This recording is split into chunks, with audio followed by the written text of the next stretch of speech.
We're going to be looking at Tarra, and arguably, what I'm going to say, one of the best actual epic heroes in the game. Surprisingly, the dev team brought out a really good epic hero. Definitely compared to Nernin, not that great, but Tarra, surprisingly, really good. We'll explain why she is and why many players are most likely going to be using her with certain pairings in the future.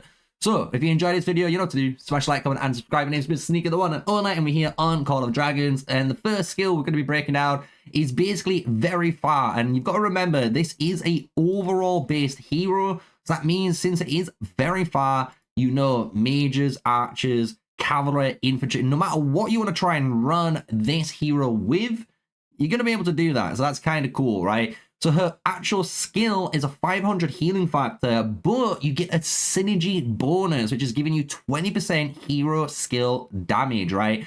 Amazing. Love that. That extra little bit of damage dealt bonus is already a nice little goodness on the Legion, right? So this heals the Legion specifically, lightly wounded units. So you got to remember, it's just yours at the moment. It'd be really good if this was able to target other legions, I'm going to be honest, like a support, but it is what it is.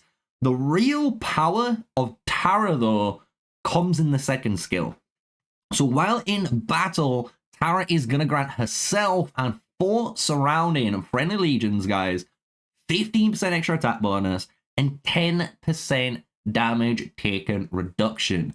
To me, she is going to be a no-brainer for a lot of players, especially free-to-play players, when it comes to how you compare this hero up with your murder balls. And we're going to explain that a little bit later down the line, right? But what an amazing skill. You got to remember, if you do field 5 marches, one of your marches, including the Tarra, it will always guarantee the 4 friendly legions being your marches. So if you are only bringing maybe 2 or 3 marches and including this buff will apply to nearby friendly alliance members. So just remember how buff priority works with this skill. And that's what makes her already kind of insane for free-to-play players, spenders alike to actually include.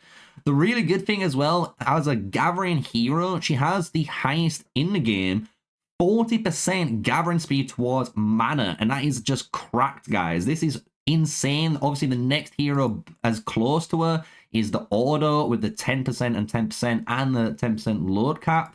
But having 40 and 40 means in the Alliance mana pits now, guys, if you put Tarra in there, you are faster than anyone else. I will guarantee it by a landslide. And you need gathering speed to get more in the pit than your other ally members. It sounds crazy, I know, but it's how the actual system works. So really good actual skill here for gathering. And to finish it off, because she is overall, all legions now, depending on what legion you're going to use, has a 10% defense, 10% HP increase. Really good stats for all classes there. And then to finish it off, her awakening is just 100 extra healing factor, and that is it.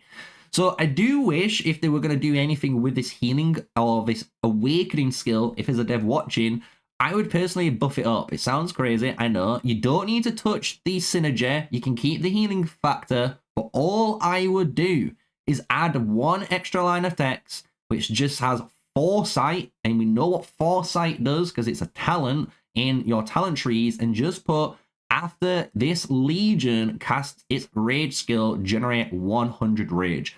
All that's going to allow you to do as a Tarra player, if you think about it, is just get more heals off and just kind of have that uptime on the 20%. And it's a really good way of keeping her kind of in check without giving her more damage, basically. It's just hopefully speeding up the process depending on the talent tree, right? So those are Tarra's talents, or skills, should we say, and she is really good. She has the overall and support tree. So if you're wondering for her talent page, I would be running something like this. This is basically a very good page for indies, and you can actually swap one of the major talent stones, which is going to be Spirited Response, right? You're obviously going to get tattered targets, which isn't too bad. But what's really powerful in this is each time your Legion grants a buff effect, which we always do, and we're always gaining them, we're increasing our HP. So really good. I don't know if the support tree or the overall tree is going to be better. I've gone down the overall tree just because I really do like the 10% save wound reduction with the occult barrier, because I do plan to use this with magic units. So it makes me, you know, tankier with magic units and then going into Thunder Fury, right? So that might give you guys a little idea on a page if you chose to pick Tarra as a primary commander. However, what I'm going to say is don't do that. The thing is with Tarra, I actually think Tarra is a really good deputy in the game. She's there so you can put her with any of the commanders and have her hidden away and granting all of your marches, honestly, this enlightenment trigger and obviously helping out whenever they can with this, you know, healing devotion with who you pair them with.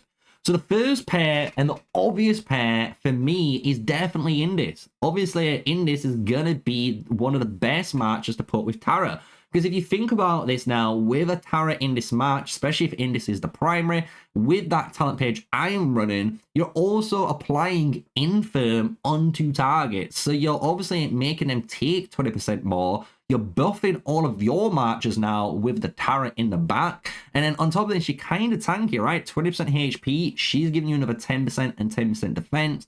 With that 50% counterattack reduction, it's a good support combo, as you can imagine. Another good support combo, potentially that could be on this, definitely on the table, is when you look at stuff like Alwyn. Alwyn wouldn't be too bad with her, right? Because again, this is like single target damage, slowing down players, giving you 10% more on that HP. Again, really good. And then the 15% normal attack damage taken reduction, really, really powerful, especially for free-to-play players looking just for a double epic support march, right? That's just there to do some help, just to buff their main units. And by actually doing this type of playstyle, guys, what this is enabling you as a, you know, player is to buff and actually pair some really good combinations. So hypothetically, just for free-to-players here, before we go into a more of a spender realm, right? If you're a free-to-play player, hypothetically, right now, what you could actually be running is a Fear Atheist Mage March. Everyone runs this, really good, obviously very good. Let's just say that, right? Very, very good march for free-to-play players, and it's a nuisance to poke with, right? So everyone knows this march. On top of that, you could then run something like your Waldeer with your Valen, right? Two Ice Mages together, and especially when you eventually get that Valen maxed out, you're obviously taking advantage of the double freeze mechanics there. So really good combo now with just two mages or two pairings, all from Generational 1, and you might have been able to unlock Bert Toha. That'd be cool. But what you're able to do, though, no matter what, is then pair Indis with your Tarra, and you've got a triple mage march there, all ready to go, right? And that's what's really cool about this. And you obviously still have like Alwyn on the side, which you might be able to use with Pan. Who knows, right? I'm just saying for free-to-play players. But that free mage setup, Fear Atheist with your Valen Waldeer, and then the Tarra and Indis, wow. What a setup, right? And then you can obviously take this further. If you keep it with Indis and Tarra, you could have Lilia, Valen, Bert, Toha, right? You could even go like Lilia with Fear, right? A really good combination. Waldeer and your Valen still. The combinations, honestly, is endless, and that's just the mage aspect. I am going to try and test her out with archers. I would do the exact same thing. I would just run Indis, Tarra, archers, and just let it fly. I'm going to be honest with you guys. But if you are looking for more of an archer hero to pair her with, I would honestly pair something like Craig. Just like an AoE damage, you know, based hero with some march speed to get out, and obviously some decent stats. But at the end of the day, I honestly think the best setup is Indis and Tarra. It looks like it's just going to be one of those matches that instantly solved itself when it came into the game, until we might get better overall legendary heroes down the line for that Tarra, right? So absolutely love this hero. I'm going to be honest with you guys, right? Really, really good hero. If you're wondering what to run, maybe like as a artifact choice, right? Artifact choice or the war pets. What I would personally do with this march, as you can imagine, keep it as a support march. So make it run the Tear of Arbon. Really good match for it to run it on if you just want to heal up all of your other mages. Or even if you're using your Tear of Arbon, like on my Bertrand and Toha, just to keep them tanky, but you're doing some craziness, like teleport bombing. This is the perfect match just to give it a ton of HP and teleport all of your troops with your alliance in the backlines, and you've got a dedicated support, you know, who's going to get you there. Kind of like that idea too, right? On top of that, what I think is a really good offensive option that players could be going for, obviously, is going to be the Breath of Gigantes. This is really good, again, being able to defense break the enemies and just, wow. Just wow. Just think you're able to defense break enemies. You're going to be placing Infirm with the Indis, right? Your Lilia Valens, your Nico Canaras, Syndron Fregas, Magzage, you name it, are all now gaining 15% attack bonus with the 10% damage taken reduction.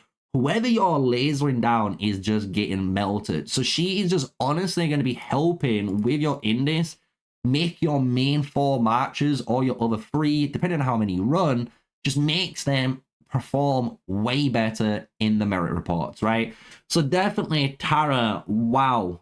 Love the hero, and I was definitely surprised to see this hero in the game, right? And obviously we've got other heroes to come on the line. I'd love to hear what you guys thought of Tarra, what your opinions, pairings, obviously artifacts that you're going to use for her.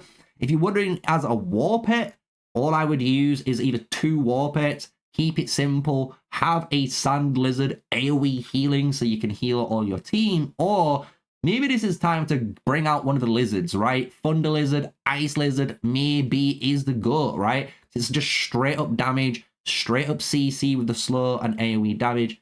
So maybe that is the way. But for now, I'm happy with this guide. We're going to do some real big testing on her when we get her properly unlocked on the account, as you can imagine.